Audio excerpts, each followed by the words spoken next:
The dust on Valaris Prime never settled. It hung in the air like a red fog, making everything look like an old photograph. Jake Morrison wiped his visor for the third time in 10 minutes and kept walking. His boots crunched on broken glass and metal as he moved through what used to be a city. Behind him, 5 soldiers followed in a tight line. They were all tired. They had been searching buildings for 2 days straight, looking for anything the enemy left behind. The syndicate had abandoned this place in a hurry, and that usually meant they left clues. "Sergeant, got something here," called out Danny, the youngest member of the team. He was standing near a collapsed building, pointing at a metal door half buried in rubble. Jake walked over and studied the door. It looked different from the others they had seen. Newer. Someone had tried to hide it by dropping debris on top. But they had not done a great job. "Clear it," Jake ordered. The team worked together, moving chunks of concrete and twisted metal. It took 20 minutes of hard work before they could open the door. Jake pulled it open slowly, his rifle ready. A set of stairs led down into darkness. "Lights on. Stay sharp," Jake said quietly. They descended into the underground facility. The air smelled wrong, like chemicals and something else Jake could not name. Emergency lights flickered in the hallway, casting strange shadows. The walls were lined with doors, all of them locked from the outside. Jake felt something cold settle in his stomach. He knew what this place was. "Prison," muttered Corporal Amy Lee, her voice tight with anger. They moved from door to door. Most of the cells were empty, but some were not. They found aliens from different worlds, all of them weak and scared. Some could barely stand. Jake called for medical evacuation immediately. "Get transport down here now. We need doctors." He spoke into his radio. At the end of the hallway, there was one more door. This one was different. It had extra locks and a reinforced frame. Jake felt drawn to it for reasons he did not understand. He forced the door open. The cell was dark except for a small light in the corner. At first, Jake thought it was empty. Then he saw her. A small figure huddled against the far wall, barely moving. Jake lowered his rifle and stepped inside slowly. "Hey," he said softly. "It's okay. We're here to help." The figure did not move. Jake came closer, and his breath caught. It was a child. She looked maybe 10 years old, though Jake knew alien ages were hard to guess. Her skin was like crystal, but dirty and cracked in places. She was so thin he could see her bones. "Amy, get the medical kit." "Now," Jake said, his voice harder than he meant it to be. He knelt down beside the girl. Her eyes were open but unfocused. Her breathing was shallow and rough.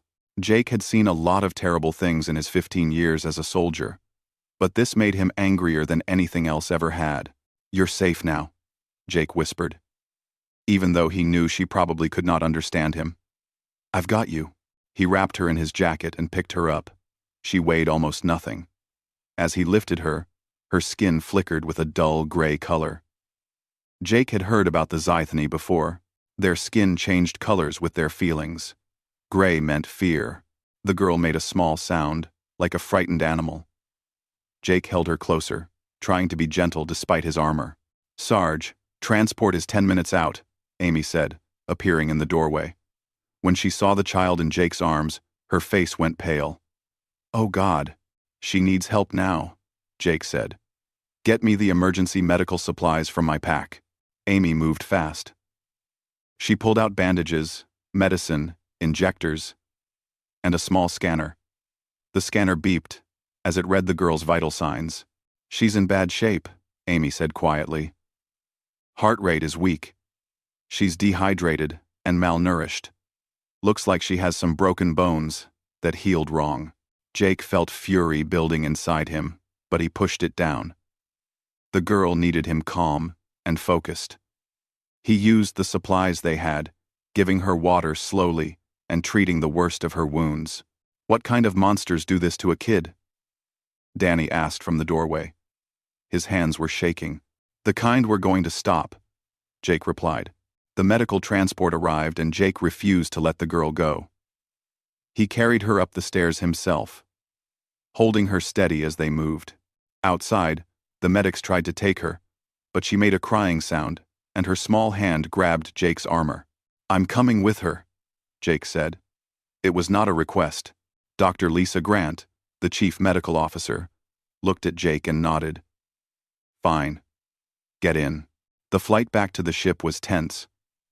Lisa worked on the girl with quick, efficient movements. Jake sat nearby, watching. The girl's eyes found his face and stayed there. Her skin was still gray, but sometimes it flickered to a lighter shade when she looked at him. "She's lucky you found her when you did," Lisa said. "Another day or two, and she would not have made it." "Does she have a name?" Jake asked. Lisa checked a small device implanted near the girl's collarbone. "According to this ID chip, her name is Lyra." "Lyra," Jake repeated softly. The girl's eyes focused on him when he said her name. "You're going to be okay, Lyra. I promise. Lyra. Lyra. Lyra. Lyra." Back on the ship, the Valiant Dawn, Captain Helen Brooks, met them in the medical bay. She was a hard woman, with short gray hair and eyes that missed nothing. "Report, Sergeant," she said. "We found captives in an underground facility. Most are stable. This one is critical," Jake replied, nodding toward Lyra. Helen looked at the small girl on the medical bed. Her expression softened for just a moment. "The others are being processed for return to their home worlds. She'll be treated and transferred to the refugee center on Station 7. "No." Helen's eyes snapped to him. "Excuse me? She needs special care. She's too weak for a transfer. Let her recover here first. I'll take responsibility for her." Helen studied Jake for a long moment. They had served together for 8 years. She knew him well enough to know he did not ask for things without good reason. "Fine. But you're personally responsible for her care. Understood?" "Yes, ma'am." Over the next few days, Jake spent every free moment in the medical bay. Lisa said it was good for Lyra. The girl was terrified of most people, but she stayed calm when Jake was near. Her skin would shift from gray to a pale blue when he talked to her. Jake brought her food and sat with her while she ate. He showed her pictures of Earth on his datapad. He did not know if she understood, but it seemed to help. Slowly, very slowly, Lyra began to heal. On the 3rd day, a translator device arrived. It was programmed with the Zithani language. Jake placed it near Lyra's bed and tried speaking. "Can you understand me now?" he asked. Lyra's eyes widened. Her skin flickered orange with surprise. "Yes," she whispered, in a voice rough from not speaking. You saved me." "Yeah," Jake said gently. "You're safe now. They took me from my home," Lyra said, tears forming in her eyes. "I want my mother." Jake felt his heart break a little. "We'll find your family. I promise we'll get you home." Lyra looked at him with those huge, frightened eyes. Then she did something Jake did not expect. She reached out and took his hand. Her skin turned a soft amber color. The translator beeped. "Amber means trust," it said in a mechanical voice. Jake squeezed her small hand gently. "I won't let anything bad happen to you again, Lyra. That's a promise." And Jake Morrison always kept his promises. A week passed on the Valiant Dawn. Lyra grew stronger each day. Her skin began to shine more, though it still showed gray when she had nightmares. And she had many nightmares. Jake visited her 3 times every day. Morning, afternoon, and evening. He brought her things to make her smile. A stuffed animal from the ship's store, books with pictures, small treats from the cafeteria. Each gift made her skin glow a little brighter. Dr. Lisa watched their interactions with interest. "She responds to you better than anyone else," Lisa told Jake one morning. "Her heart rate actually slows down when you're in the room. You make her feel safe." Jake did not know what to say to that. He just knew that when he looked at Lyra, something in his chest felt tight. She was so small and had been through so much. Someone needed to care about her. "Has anyone contacted her family?" Jake asked. Lisa shook her head. "We don't know who her family is yet. The Zythani government hasn't responded to our messages. There's a lot of chaos out there because of the war." End quote. That bothered Jake. Somewhere, someone was missing this little girl. They needed to know she was alive and safe.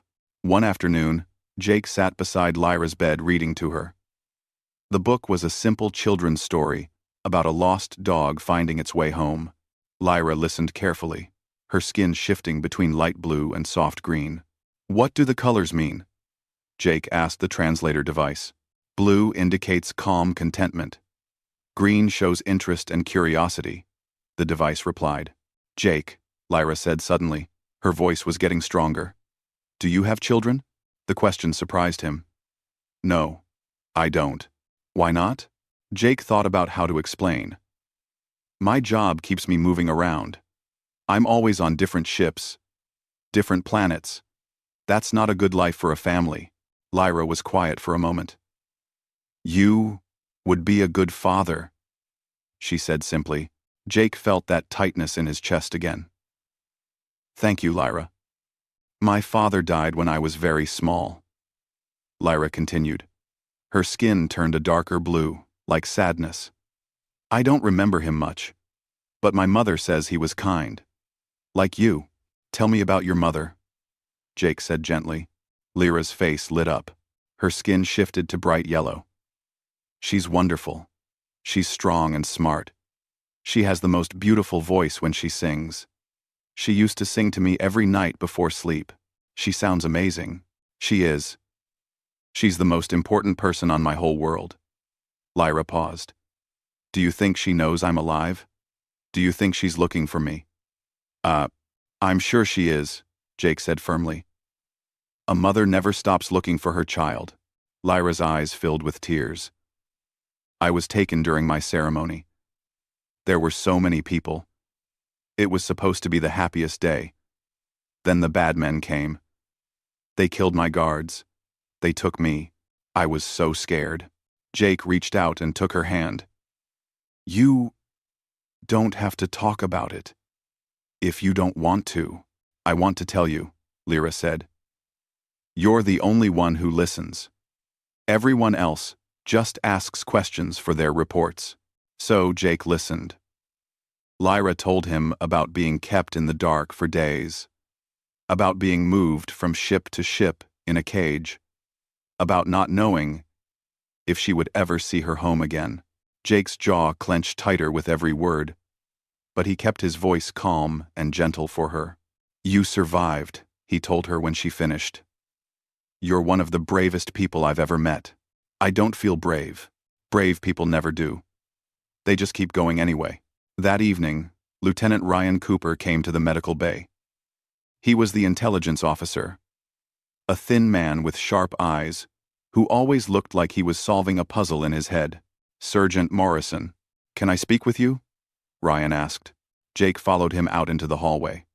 Ryan pulled up a datapad and showed Jake a screen full of information. "I've been going through the files we recovered from that facility," Ryan said. "I found something about your girl in there."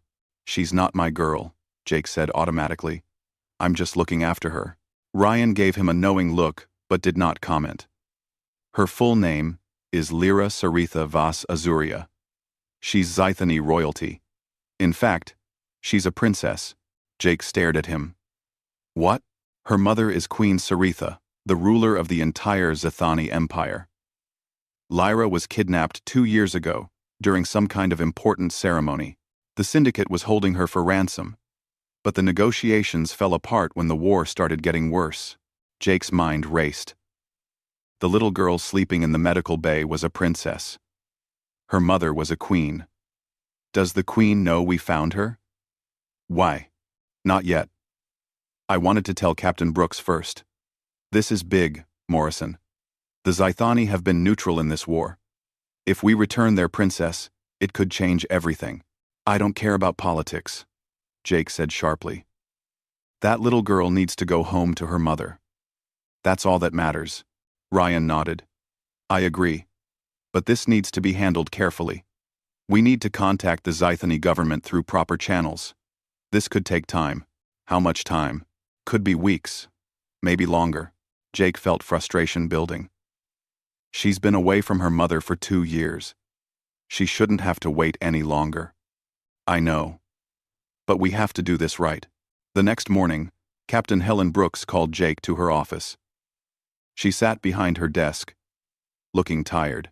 The war was hard on everyone, but it showed most on the officers who had to make the difficult decisions. Lieutenant Cooper told me about the girl, Helen said. About who she really is. Yes, ma'am. This puts us in a delicate position. The Zythony Empire is powerful. We need to return Princess Lyra in a way that doesn't cause an incident. All due respect, Captain. But she's a little girl who wants her mother. It shouldn't be complicated. Helen's expression softened. In a perfect world, you're right. But we're at war. Everything is complicated. I'm putting together a diplomatic mission to return her to the Zythony homeworld. It will take time to arrange. Let me take her, Jake said suddenly. Helen looked surprised. What? Let me be part of the mission. Lyra trusts me. After everything she's been through, she deserves to have someone she knows with her. Someone who won't leave her. Helen studied him carefully. You've gotten attached to her. She's a good kid who's had a terrible time. She needs someone in her corner. After a long moment, Helen nodded. All right. You'll be part of the escort team. But Morrison, when we get there, you hand her over to her family and you step back. She's royalty. She's not your responsibility anymore. I understand, ma'am. But even as Jake said it, he knew it was not that simple. Lyra had become important to him in ways he did not fully understand. The thought of just walking away from her felt wrong. That afternoon, Jake told Lyra the news. Her skin went through a dozen colors in seconds. Shock white, joy yellow, fear gray, hope orange. I'm going home, she whispered. Really? Really. I'm going to take you there myself. Lyra threw her arms around Jake's neck and held on tight. Her skin blazed bright gold. The translator beeped. Gold indicates deep affection and love, it said. Jake hugged her back gently. It's going to be okay. You're going to see your mother again. Will you stay? Lyra asked, her voice muffled against his shoulder. After we get there, will you stay with me? Jake hesitated. I have to return to my ship eventually, but I'll make sure you're safe and happy first. I promise. Over the next few days, preparations began for the journey. A diplomatic officer named Amanda Pierce joined the team. She was a smart woman who knew everything about Zythony culture and customs. Amanda taught Jake about proper behavior in the Zythony court. How to bow, what words to use, what gestures were polite, and which were offensive. Jake tried to pay attention, but he kept thinking about Lyra's face when she saw her mother again. The Queen is known for being very emotional, Amanda explained. The Zythony value honesty in feelings. They don't hide what they feel like humans often do. Good, Jake said. Then she won't have to hide how happy she is to get her daughter back. The day before they were scheduled to leave, Lyra had the worst nightmare yet. Her screams woke half the medical bay. Jake was there within minutes. Still in his sleep clothes, he found her curled up on her bed, shaking and crying. Her skin was dark gray, almost black. Jake sat beside her and pulled her into his arms. It's okay. You're safe. I'm here, he said over and over. Lyra clung to him, her whole body trembling. I dreamed I was back in the dark place. I dreamed they took me again. That will never happen. I won't let it. Promise? I promise. Lyra eventually fell back asleep in his arms. Jake stayed there all night, keeping watch, keeping his promise. Dr. Lisa found them that way in the morning. and just smiled sadly before walking away. Tomorrow, they would begin the journey to Azuria. Tomorrow, Lyra would start going home, and Jake would make sure nothing stopped that from happening. The shuttle that would take them to Azuria was smaller than Jake expected. It was designed for diplomatic missions, which meant comfortable seats and nice walls instead of the military transport he was used to. Lyra held his hand as they boarded, her skin a nervous orange color. "It's a long trip," Amanda Pierce explained as they settled in. 2 weeks through safe space. We'll make a few stops at coalition stations for supplies. Captain Helen Brooks came to see them off. She shook Jake's hand firmly. "Take care of that girl, Sergeant. And remember what I said. When you get there, you hand her over and step back." "Yes, ma'am," Jake replied. The shuttle lifted off smoothly. Lyra pressed her face to the window, watching the Valiant dawn get smaller as they pulled away. Her skin shifted to a sad blue. "You okay?" "I'm happy to go home," Lyra said, "but I'll miss Dr. Lisa, and Amy, and Danny. They were all kind to me. They'll miss you too." The first few days of travel were quiet. The shuttle had a small living area with couches, a kitchen, and separate sleeping quarters. Lyra stayed close to Jake, rarely letting him out of her sight. At night, she slept in the bunk next to his, and when she had nightmares, he was right there. Amanda used the time to teach Lyra about what to expect when they arrived. She showed her pictures of the royal palace, explained the ceremonies that would happen, described the people who would be there.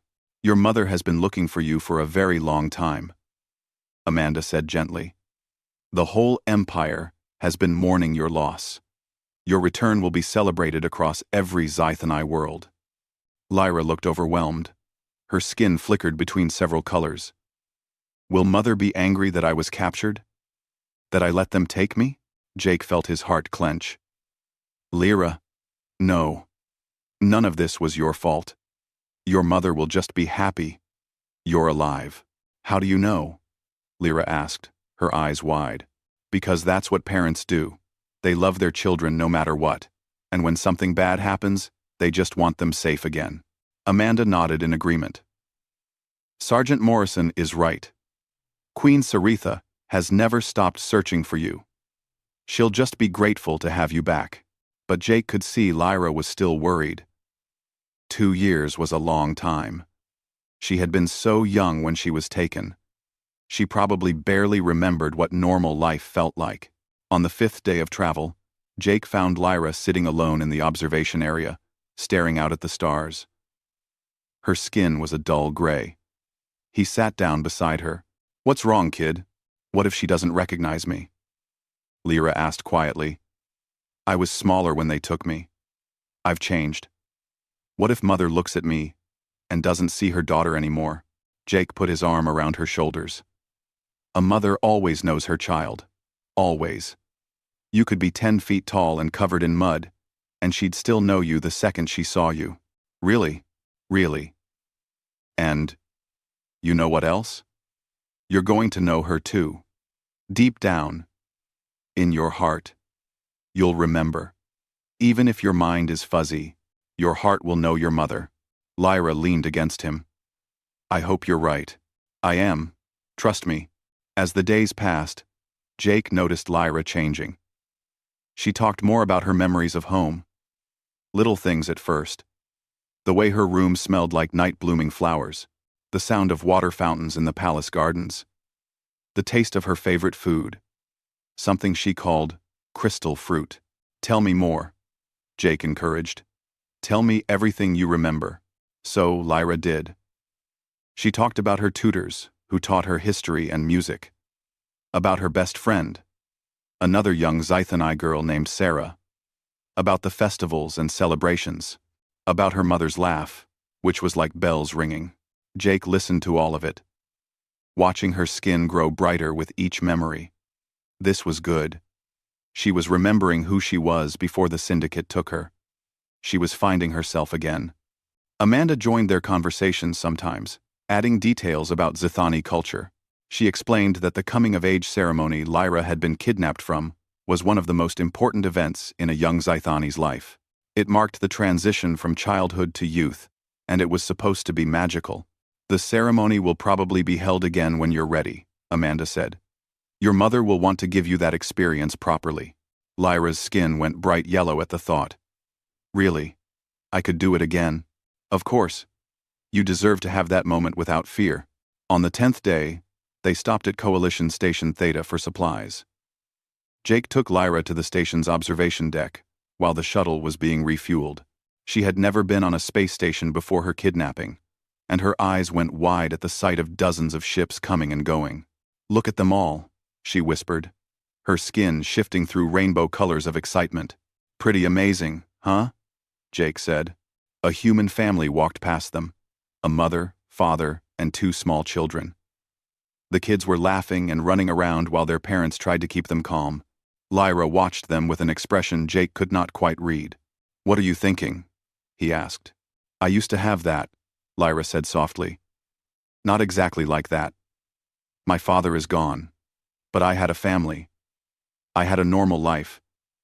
And then suddenly I didn't. You're getting it back. In a few days, you'll be home. I know. But it won't be the same, will it? I'm different now. I've seen terrible things. I know what it's like to be alone and scared. I can't just forget that. Jake knelt down to her level. No, you can't forget it. And you shouldn't try to.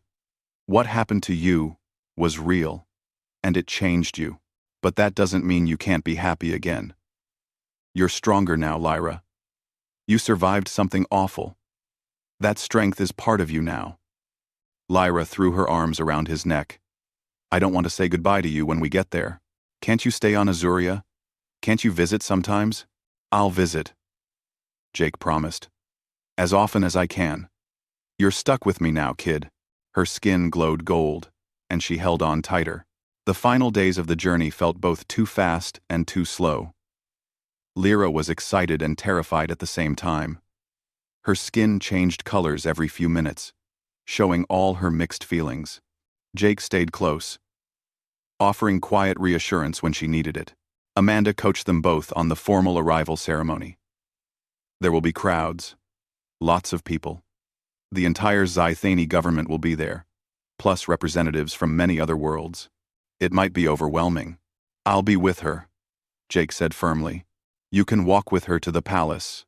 But once inside, protocol requires that Princess Lyra be presented to the Queen by our diplomatic representative. That's me. Jake did not like that. But he understood. This was not about what he wanted. It was about getting Lyra home safely. On the last night before arrival, Lyra could not sleep.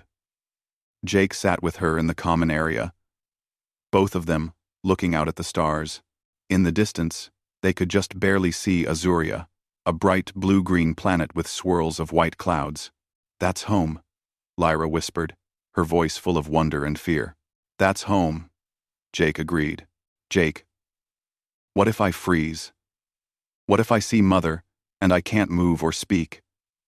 What if I mess everything up? You won't. And even if you do freeze, that's okay. Your mother will understand. She'll just be happy to see you. Will you be right there with me? Every step of the way, until you're in your mother's arms. I promise. Lyra was quiet for a long moment. Then she said, I love you, Jake. Like a father. Is that okay?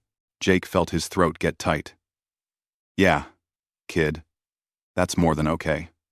I love you too. They sat together in comfortable silence, watching Azuria get closer. Tomorrow would change everything. Tomorrow, a lost princess would finally go home. Tomorrow, a mother would get back what she thought was gone forever. Jake made a silent promise to himself. He would see this through. He would make sure Lyra got to her mother safely. And even after that, even when he had to leave, he would find ways to stay in her life. She had become too important to him to just walk away. The shuttle's pilot came over the speaker. We'll enter Azurian orbit in 8 hours. Everyone should get some rest. 1. Jake stood up and offered Lyra his hand. Come on, let's try to sleep. Tomorrow's a big day. Lyra took his hand, her skin a calm blue. Tomorrow, I see my mother again. Tomorrow you go home. As they walked to their bunks, Jake felt the weight of what was coming. This was not just a diplomatic mission anymore. This was a daughter returning to her mother after 2 years of separation and pain. This was a family being healed, and somehow, against all odds, a gruff human soldier had become part of that story. He did not know how it happened. He just knew that when Lyra ran into her mother's arms tomorrow, he would be there to witness it.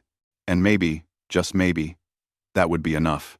Jake had seen many beautiful things in his years traveling the galaxy, but nothing compared to Azuria. The planet seemed to glow from space, its oceans a brilliant turquoise, and its continents covered in what looked like living crystal. As their shuttle descended through the atmosphere, he could see cities that floated in the air, connected by bridges of light. Lyra pressed her face to the window, her skin cycling through every color imaginable. She was shaking, though Jake could not tell if it was from excitement or fear. Probably both. It's more beautiful than I remembered, Lyra whispered. Amanda Pierce sat across from them, looking nervous. She had been preparing for this moment for 2 weeks. But now that it was here, even she seemed uncertain. The royal palace is in the capital city of Lumina. We'll land directly in the royal courtyard. Are you ready, princess? Lyra looked at Jake with wide eyes. He squeezed her hand. You've got this, he said quietly. I'm right here. Jake had put on his formal military dress uniform that morning. It felt stiff and uncomfortable after years of wearing combat gear. But Amanda had insisted. He was representing humanity at a royal court. He needed to look the part. As they broke through the clouds, Jake saw the palace for the first time. It was massive, made entirely of crystal that seemed to shift colors in the sunlight. Towers reached toward the sky, and gardens spread out in all directions. Thousands of Zithani had gathered in the courtyard and surrounding areas, all waiting. That's a lot of people, Jake muttered. Lyra's skin went pale with fear. I can't do this. There are too many. Jake turned her face toward him gently. Look at me. Not them. Just me. We're going to walk down those shuttle steps together. I'll be holding your hand the whole time.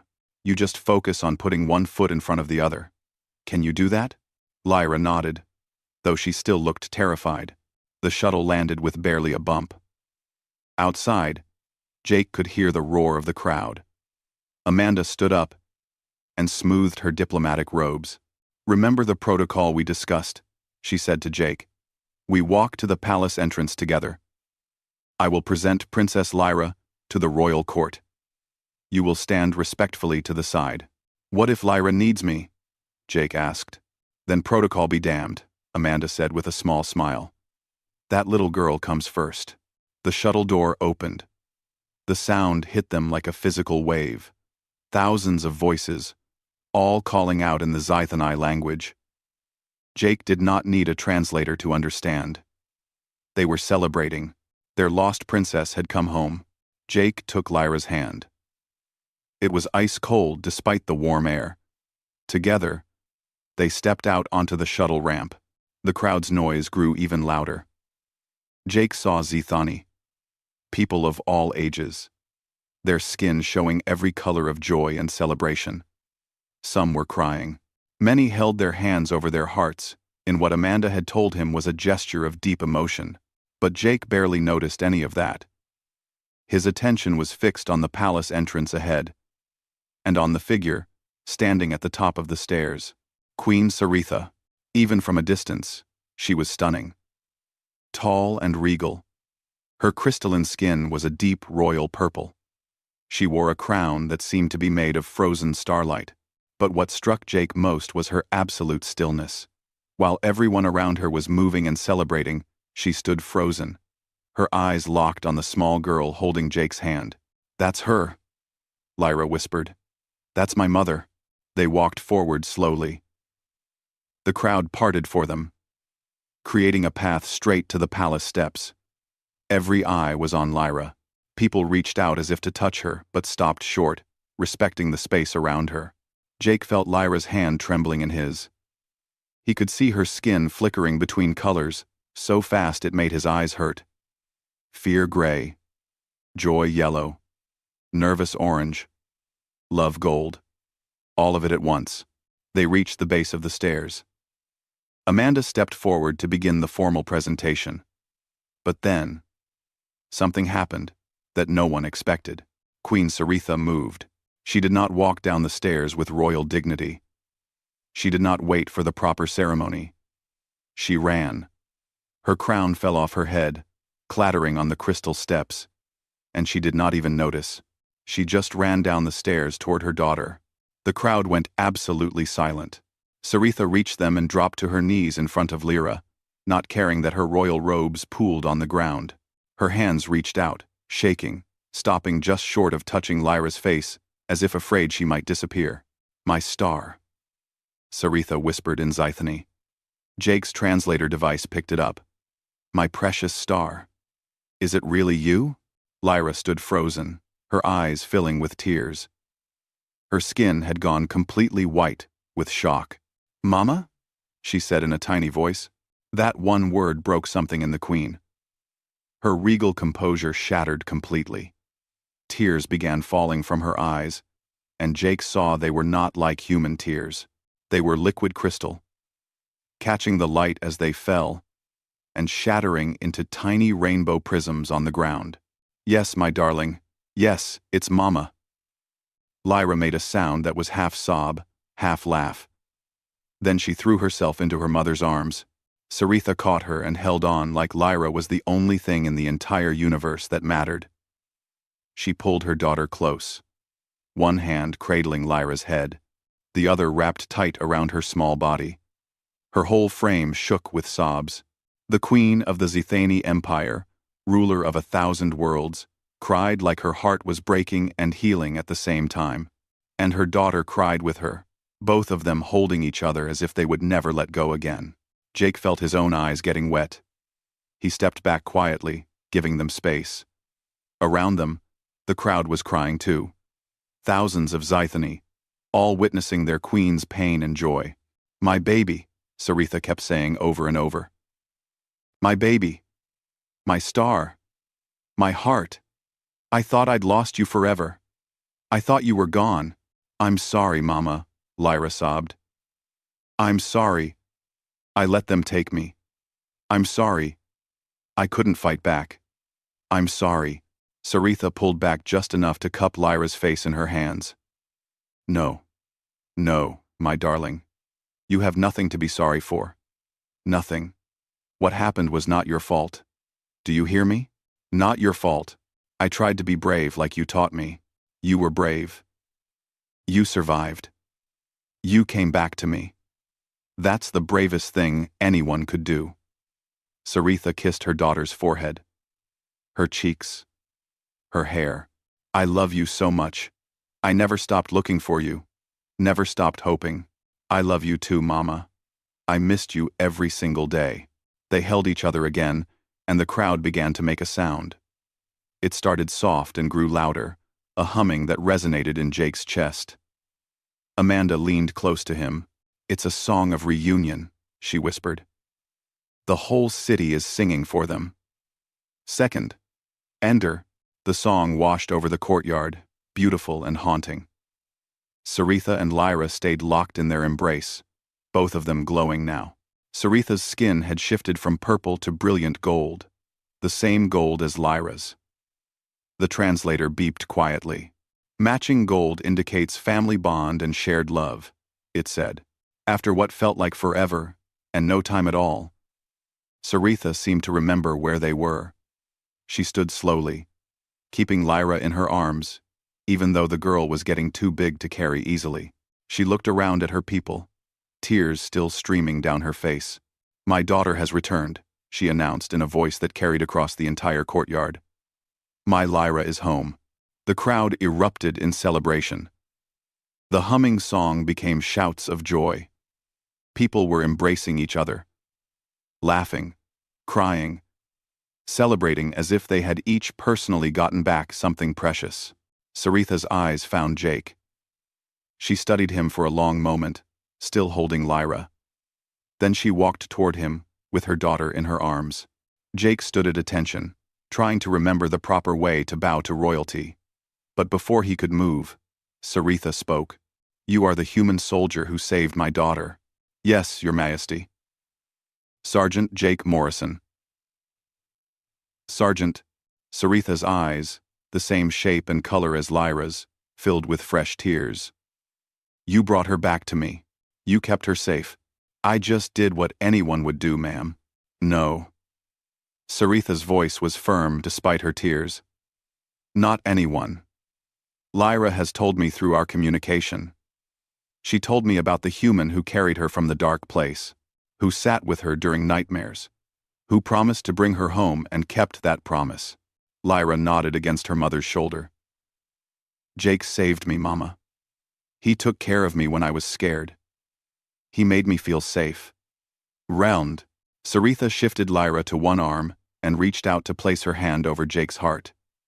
It was a gesture of deep respect among the Zethani. "There are no words in any language sufficient to express my gratitude," she said. "You gave me back my reason for living. My heart. My everything." Jake felt his throat get tight. "She's a special kid, Your Majesty. Anyone would have done the same, but it was you who did it. And I will never forget that." Saritha lowered Lyra to the ground, but kept hold of her hand. With her free hand, she reached up and removed one of the rings from her fingers. It was a band of crystal that seemed to contain swirling galaxies inside it.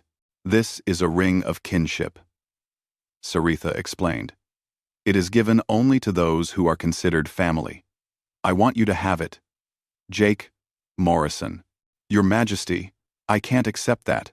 I'm just a soldier." "You are family," Saritha said firmly. She took his hand and slid the ring onto his finger. It resized itself automatically to fit perfectly. "You cared for my daughter when she needed someone most. You brought her home. You are no stranger to the Zethani. You are kin. You are one of us." Jake looked down at the ring, then at Lyra's smiling face, then at the Queen's tear-stained but joyful expression. "Thank you," he managed to say. "It's an honor." Saritha smiled, and it transformed her entire face. "Will you walk with us into the palace? My daughter should not have to let go of you just yet." "I'd be happy to, Your Majesty." Together, the three of them climbed the stairs into the palace, with Amanda following respectfully behind. The crowd's song followed them, a sound of pure joy that Jake would remember for the rest of his life. A mother had her daughter back. A daughter was finally home. And somehow, a human soldier had become part of their story in a way he never expected. The palace interior was even more beautiful than the outside.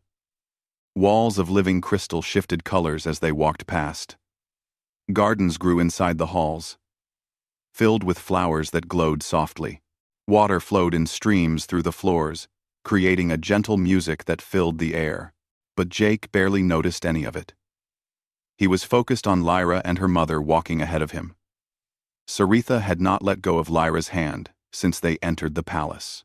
Every few steps, she would look down at her daughter, as if making sure she was really there. They entered a large private chamber. Saritha dismissed everyone except Jake and Amanda with a gesture. She sat on a comfortable couch and pulled Lyra down beside her, keeping her close. "Tell me everything," Saritha said to her daughter. "Tell me about the time you were gone. I need to know." Lyra's skin flickered to nervous gray. "Mama, it was bad. I don't want to upset you. I am already upset that it happened at all. But I need to understand what you endured. Please, my star." So Lyra told her. She explained about the kidnapping, the darkness, the fear. She talked about being moved from place to place, never knowing if she would see home again. Saritha listened with crystal tears falling silently down her face, her hand gripping Lyra's tighter and tighter. When Lyra got to the part about being found, her skin shifted to warm amber. And then Jake came.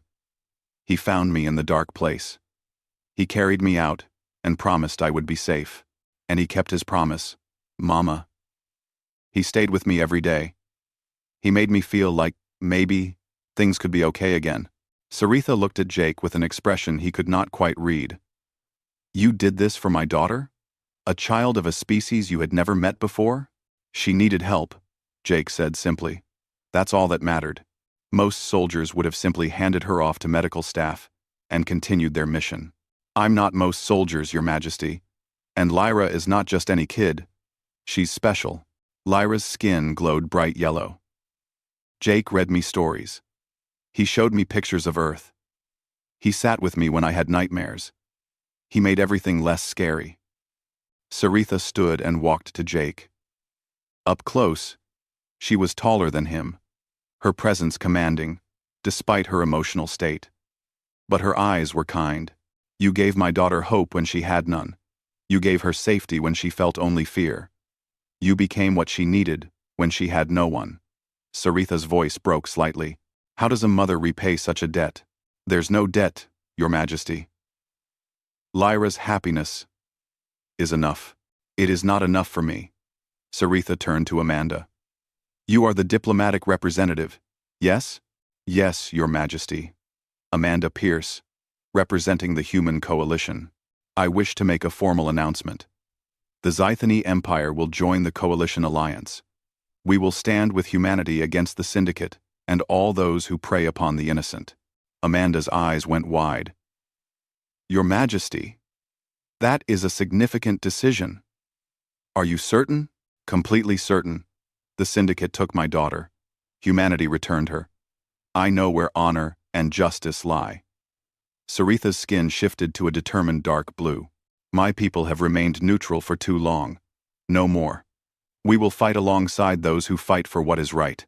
Amanda looked like she wanted to say something about proper diplomatic channels and procedures, but she just nodded. The coalition will be honored to have the Zythony as allies. Good. We will discuss the details later. For now, I wish to spend time with my daughter. Saritha returned to the couch and gathered Lyra back into her arms. You will stay for a while, yes? Both of you? I would like to show my gratitude properly. We can stay a few days, Amanda said.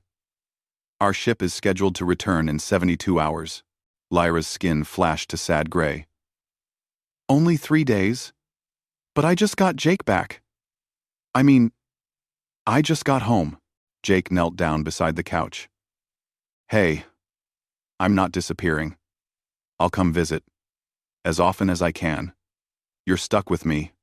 Remember? Promise. I promise.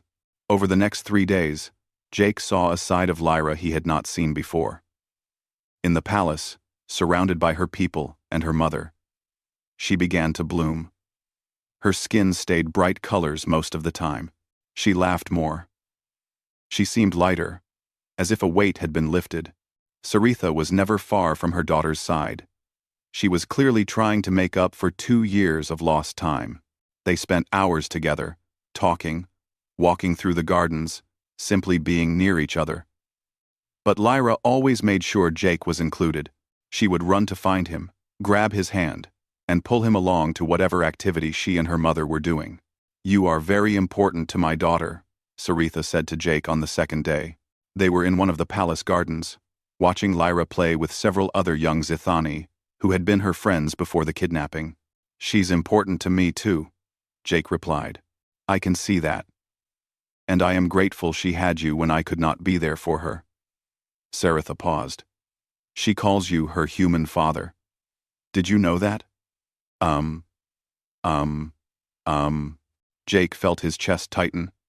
She said something like that, yeah. It does not bother you? To have that responsibility placed upon you? No, Your Majesty. It's an honor. Saritha smiled. Please, when we are speaking privately, call me Saritha. We are family now. Are we not? I suppose we are. Then I will call you Jake.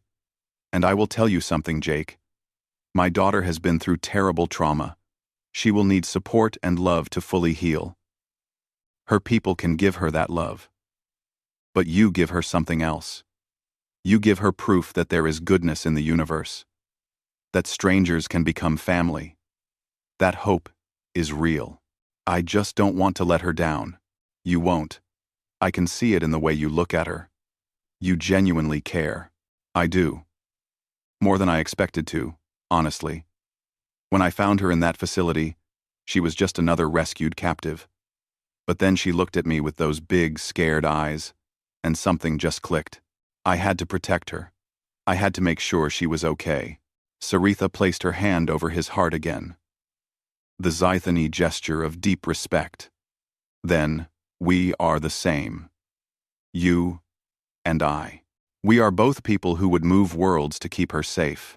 On the final day, Saritha held a formal ceremony in the Great Hall. The room was massive, filled with Zythony nobles and representatives from dozens of worlds. Jake stood uncomfortably in his dress uniform, while Saritha made official announcements. She spoke about the alliance with humanity. She spoke about the war against the Syndicate. And she spoke about Jake. This human soldier saw my daughter not as a political opportunity, but as a child in need. He carried her from darkness into light. He gave her safety and comfort when she had none. He brought her home to me. Saritha's voice carried through the hall. For this, I declare Jake Morrison to be a friend of the Zythony people for all time. He is welcome on any Zythony world, in any Zythony home. He is family. The hall erupted in that humming song Jake had heard before. He felt his face getting hot with embarrassment, but Lyra was beside him, holding his hand, her skin bright gold with pride. That evening, it was time to leave. Jake stood in the palace courtyard beside the shuttle, his small travel bag already loaded. Lyra stood in front of him, trying very hard not to cry. Her skin was a mix of sad blue and desperate gray. I don't want you to go, she said, her voice small. I know. But I have to get back to my ship.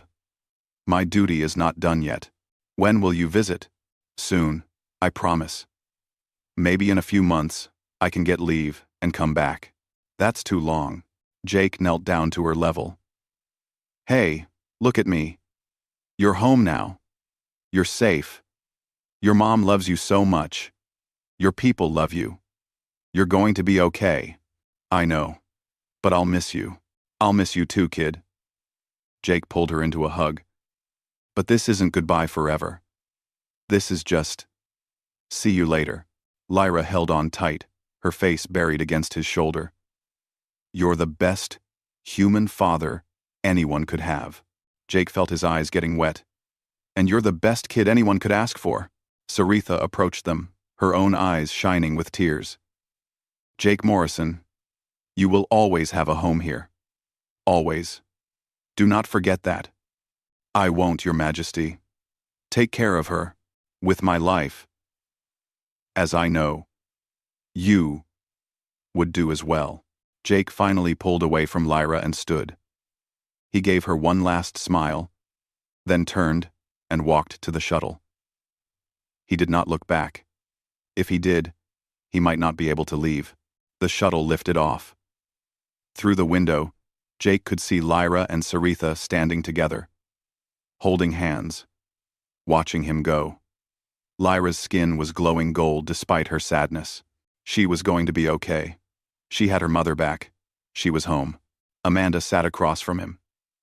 You did a good thing, Sergeant. Endway. I just helped a kid. You did more than that. You changed the course of the war. The Zythany fleet, joining the coalition, will tip the balance of power. We might actually win now. Jake looked down at the crystal ring on his finger. The ring that marked him as family to an entire empire.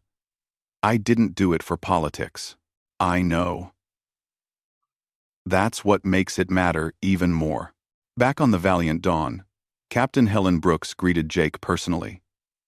Welcome back, Sergeant. I hear you made quite an impression. Just did my job, Captain. Right.